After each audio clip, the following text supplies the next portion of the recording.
Greek Trilogy. Now, the trilogies that survive, there are really only two.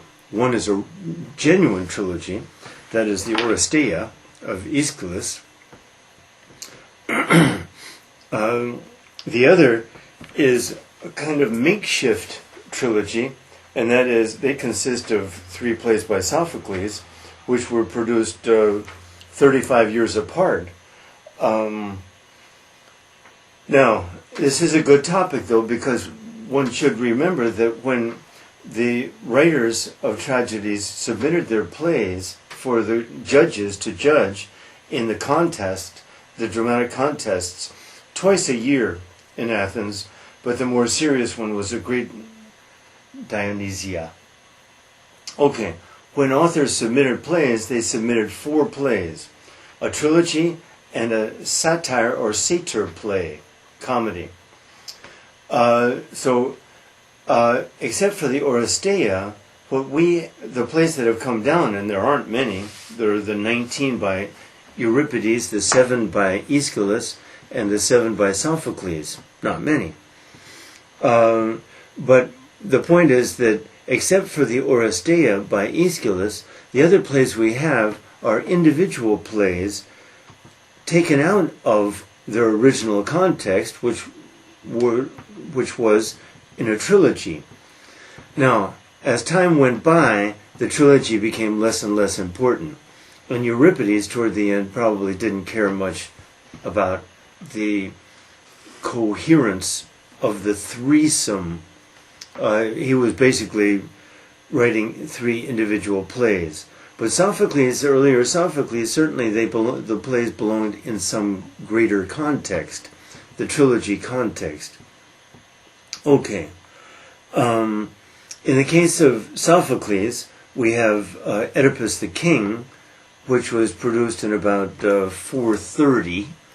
Oedipus at Colonus, which was produced in about 406, the year of his death. So that's 24 years later. And Antigone, which was presented in about 441, that is 35 years before the second play, before his death. So 441, 430, 406. These seem to fit together pretty well, and people want to think that Sophocles maybe even intended them to fit together. I think that's nonsense. The man wrote 124 plays, a lot of plays. To imagine that plays that were separated by that much time were held together in his mind is, I think, pretty absurd. But the fit is pretty good. In the case of the Oedipus the King, we have, by the end, his discovery of who he really is, and he's blinded himself. In the second play, in his wanderings, blind man, led by his daughters, he's led mysteriously to Colonus, where mysteriously he has a sense that he's supposed to die.